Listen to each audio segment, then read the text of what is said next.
Okay, so you've probably heard that Stevenson's are discontinuing their jelly slope base. This isn't a problem. One, there are many suppliers that are still selling it. They're buying it in bulk, so they'll have plenty for you, including a company called Soak Rochford, who I know have bought in a lot, so they'll still be able to sell it for a while. Their link is below if you're interested.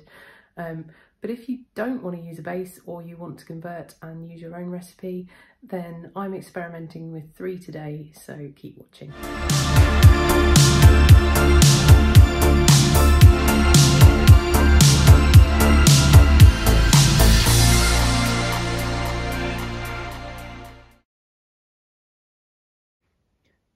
Here's all my ingredients. We're going to need water for all 3 experiments. We're going to need carrageenan iota, specifically the iota. I got this from Special Ingredients, and it's basically a vegan gelatin. If you look on the Lush website, you'll see their shower jellies also contain carrageenan, so that's why I'm using it here today. Also, I've heard that if you use beef gelatin or normal gelatin, it can have a funny smell. You don't get that with this, so that's going in all 3. I'm also going to add a bit of holographic bio glitter to them, just to make them all look nice. And other than that, I have my first experiment, which is going to use melt and pour with some fragrance and some colour. And then I've got some body wash base, fragrance and colour. And then my final experiment is going to use some glycerin, sodium lauryl sulfate, and mica, and some fragrance, and also a preservative, because that's the only one that doesn't have a preservative in it already, or definitely needs one. As for the mica I'm using, it's just random little samples I've had from anywhere, but you can use what you like. So let's get making. Should have also said I'm going to use this mould. I originally got it just for drying bath bombs, but it's a really good, as you can see, like jelly mould. So I'm just going to clean this up with some isopropyl and everything, even though it's already been done, and make sure that's all clean and we're ready to go. So the first experiments, they weren't worth showing. As you can see here, they didn't really work. The melt and pour just went really, really solid. The one with the shower gel, it didn't firm up at all. You can see I'm pushing it out here and it's just loose. I think possibly adding salt to this would help it firm up a little bit, but I need to do a few more experiments.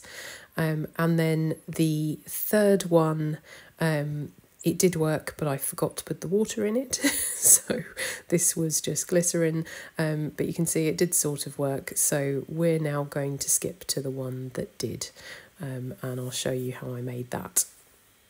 Right, let's try that third one again.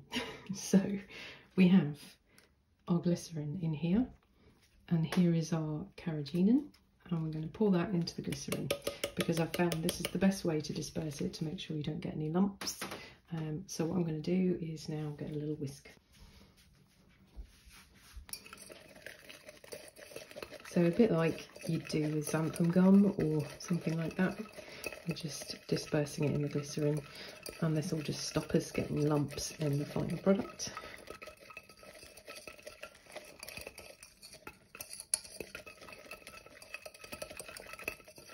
So make sure that's properly dispersed and you've got a nice slurry.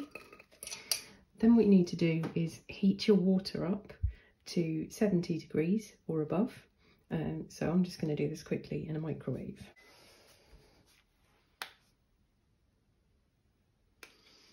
Okay, so that's practically boiling water, and we're now going to pour that in here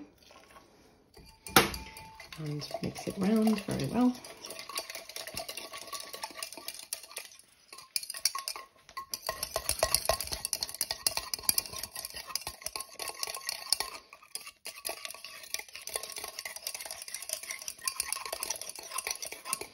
Like that. It will be very liquid whilst it's warm, but it is going to cool down quite rapidly. As you can see, it's already cooled down. So what we're doing now is we are adding our SLES. This is our foaming cleansing bubbling surfactant, and then we'll just mix that in. And again, the addition of that would have cooled this down significantly, so the more it cools, the more it's going to gel.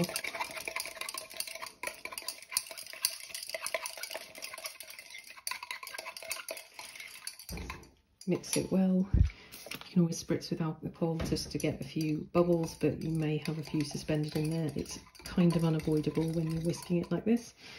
Then we're going to add our colour. I've also put a bit of hollow bio glitter in there as well.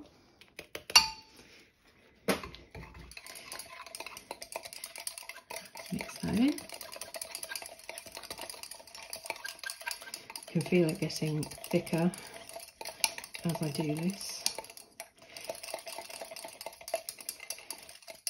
And then making sure you are below the flash point and the heat stability of your preservative and your fragrance. You can then add them.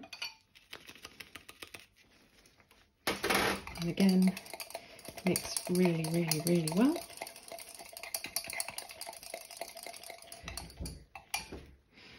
And just spritz if you want to get rid of bubbles. And then pour as quickly as possible when you've done all of that, because you don't want it to set on you.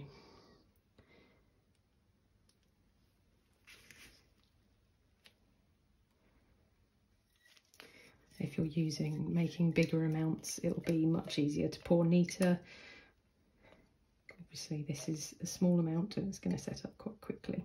I'm just going to mix that around. Already setting up, needing that. Give it a quick spray, and there we go. That is ready to go in the freezer. I'm careful to get it out of the mould as best I can. There we go. One shower jelly.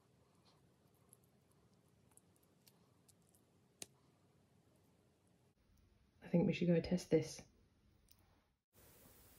So here we go, here's the finished product. I think it could do with a tiny little bit more firming up, which I think you could do with salt, seeing as we're using SLES in this recipe.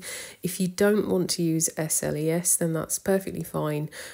You could do a different surfactant combination. You could try AOS 40 with cocamide or propylbutane, for instance. Just have a play around and see what works for you. If you want the recipe for this, it is on my Patreon along with the failed ones, and I explain a little bit more about the whole process. Thank you for watching. Thank you to all my patrons, especially the VIP patrons that shouted out here, and I'll see you in the next one.